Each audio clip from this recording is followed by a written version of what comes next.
I'm ready to continue that conversation about scale. Last time I talked about scale, I was talking about size modifier and range penalty. And there isn't an opportunity to reduce range penalty even further. In fact, let me go grab that paper. All right, so here's what I had before. This is my new suggested long distance range penalty. And since it just goes down by a third of the rate, one thing you could do is just take your regular range penalty and just divide it by 3. That would mean that instead of plus 0 happening here at 10, you get minus 1 here at 7 yards, so 7, 20, 70, 200, 700, and so forth. So it'd follow a 2727 pattern. It's still a logarithmic pattern overall, where every multiplication by 10 is still minus an additional minus 2. But that way you only need one size and range table. You really only are going to need not even the range penalty column. You just need the size modifier and the length and the length, and then the range penalty is just the negative of the size modifier. And then if you want the long range penalty, you just divide that by 2. And then, as we talked before, maybe add 3 or add another 1 or something to get those to reach what you had before, but then you only have one table. Okay, so that's the update as far as that goes. Today I want to talk about scaling for equipment and weight. And for this, I'm using a combination of, I'm using the 4th edition. The basic set is always kind of the basis of everything we do here. But the things I'm really going to be focusing on is the content in GURPS Fantasy and the content in Low Tech and the Low Tech Companion 2. This is my challenge, okay, is we're interested in how weight scales up and how damage scales up with larger weapons, how armor scales up with larger armor, how much your character needs to consume more, right? What weight of water and food they need to consume. Foundation for all of this is that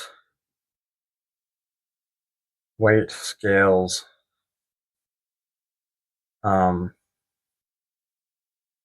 so with the cube of longest dimension. That's what it is. It's the sort of the cube law, where if you have any sort of volume,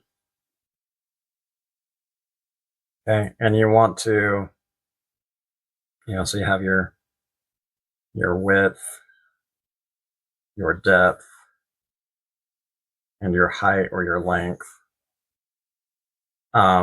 If you're going to double any one of these, and you want to keep it proportional, you double all of them. So it's not 2 times length times width times depth is your volume increase, which is going to be proportional to our weight increase. It's 2 times times 2 times times 2 times. So it's really 2 cubed times these dimensions. So far,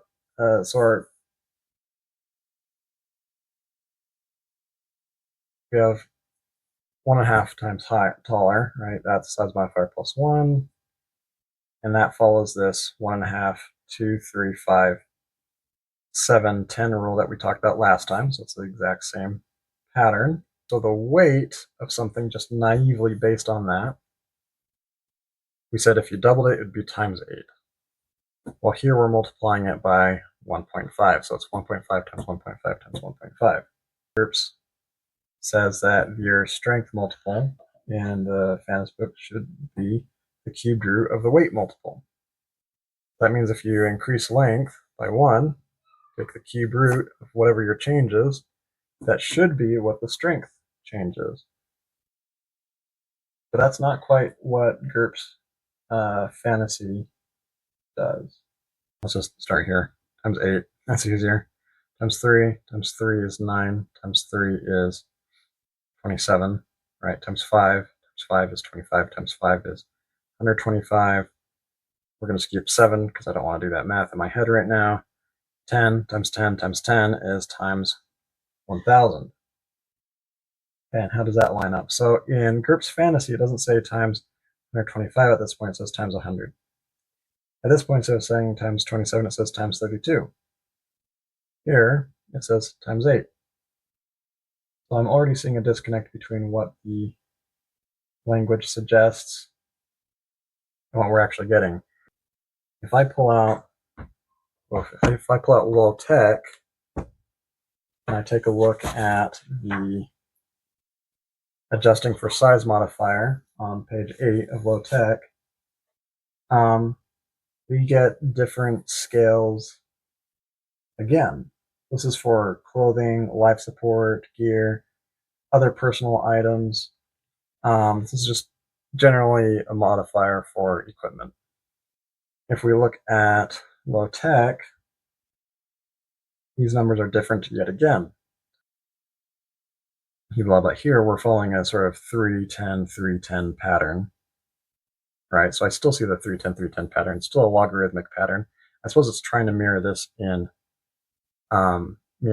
one in spirit, which is just the straight up, we'll just call this the raw cube law weight, okay? And this one, so 310, 310, this one's going in a 2, 5, 10, 2, 5, 10 pattern. So for each, so if I go for each additional times 10, right, so we get an additional 6, and then we get an additional times 10, this would be an additional times 1,000. This one would be times 100 each time. So this is definitely scaling by the square rather than the cube. Okay, so then compare that again to low tech.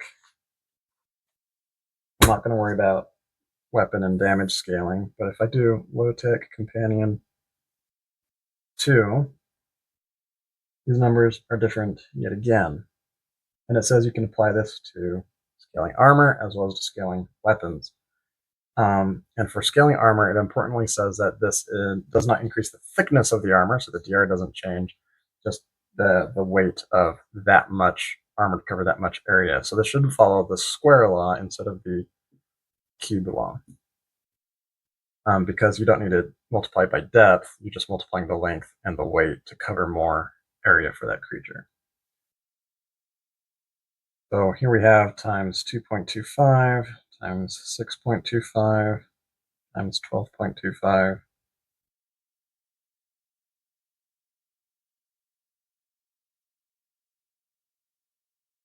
Okay, which is overall pretty close to this.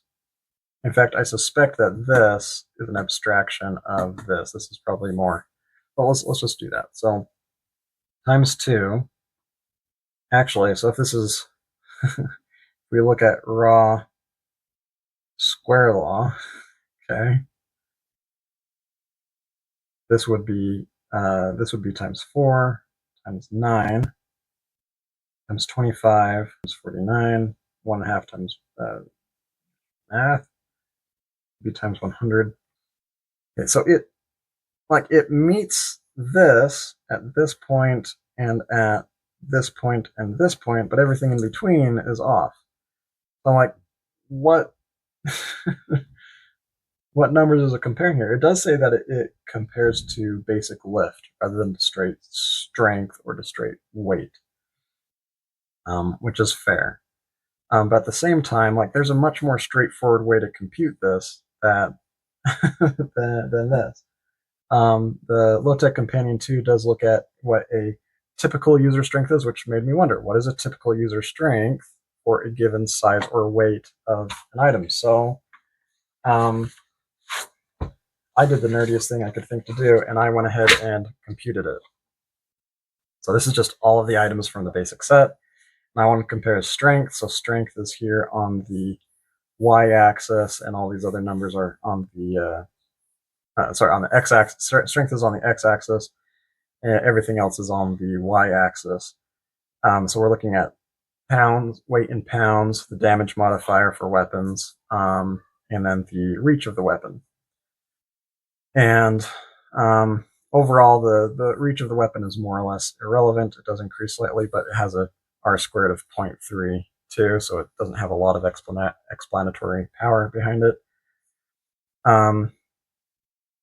There's more explanatory power behind the increasing in weapon damage linearly, at least in this scale, just from like say 5 to about 13, 5 to 13 strength. And then weight increases. So I have two equations for weight in here.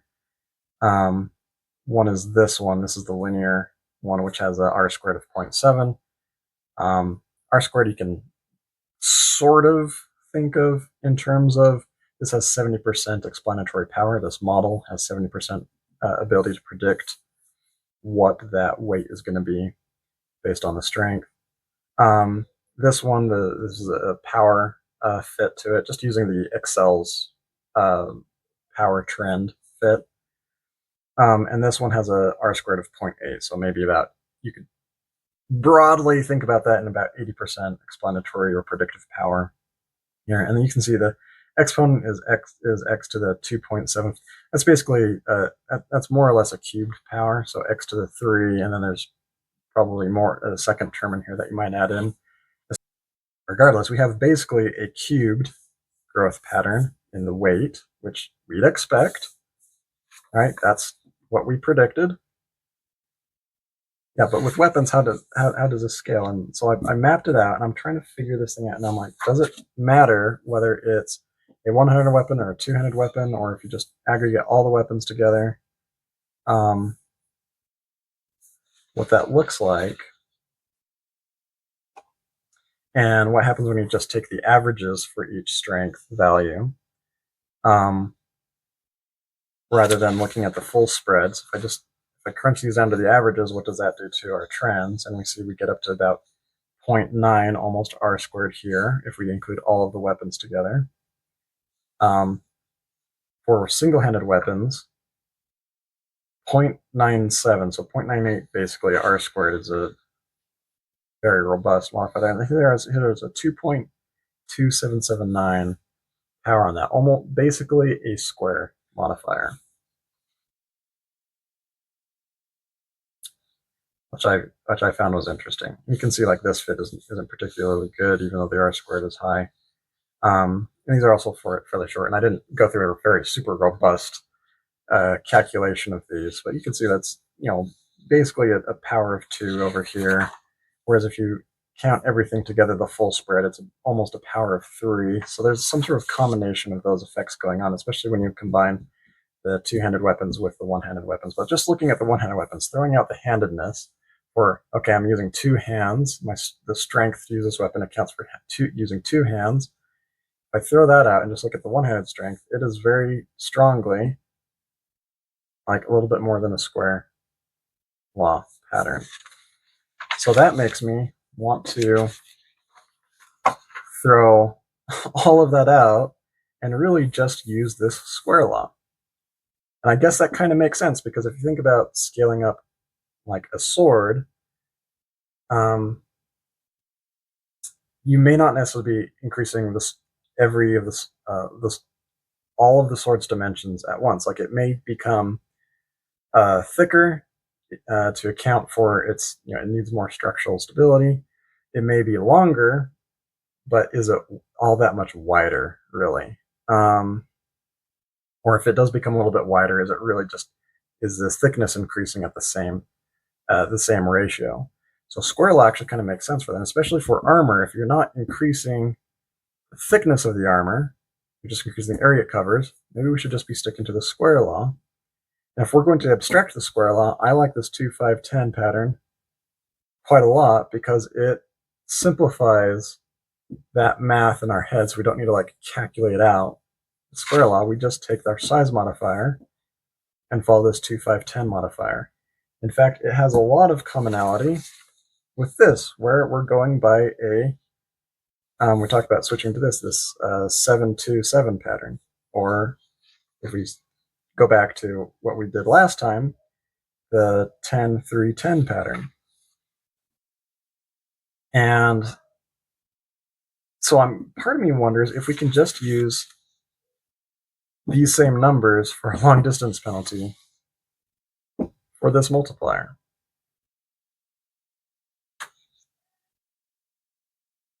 And just say it approximately kind of broadly goes by this growth rate. It's a really logarithmic growth curve.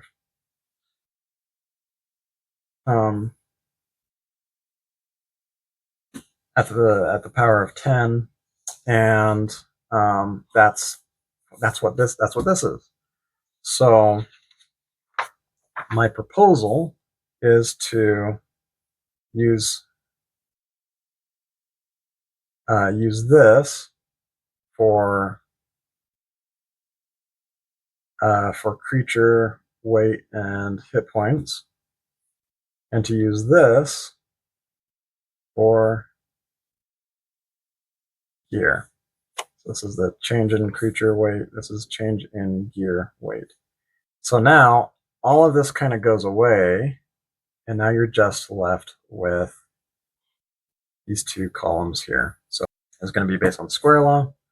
Creature's weight modifier is going to be based on the cube law. Okay, so that's what I would recommend, is just break it down and just use these two columns for simplicity's sake. Just keep it straight and simple using these predictable patterns. So, okay, so that will do it for this video. I think the next video I'll look a little bit deeper at the weapon damage scaling.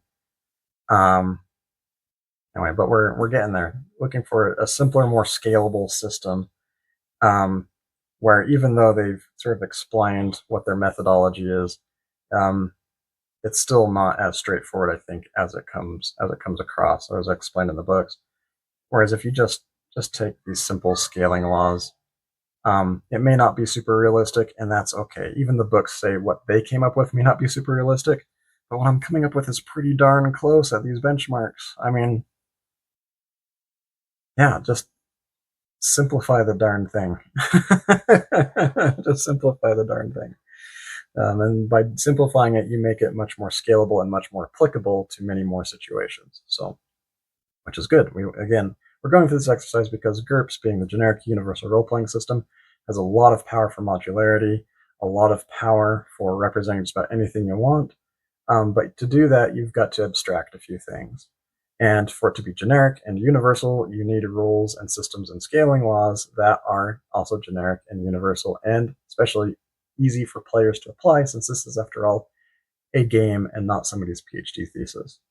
I've done one, or PhD dissertation. Either way, I've done one of those, and I tell you, GURPS sometimes feels a bit that way when I'm looking at these tables and columns, and I could go back and put in more effort to reverse engineer exactly what they did. I don't think that's a terribly useful expenditure of time, especially with when the ballpark ends up being about the same anyway. So, okay, that's it for now. I hope your creative journey is going well. I sure do appreciate you being here for mine. Let me know what you thought about this analysis. Let me know about what's going on in your creative journey and how that's going along. Leave a like and subscribe, and we'll talk to you next time. Bye.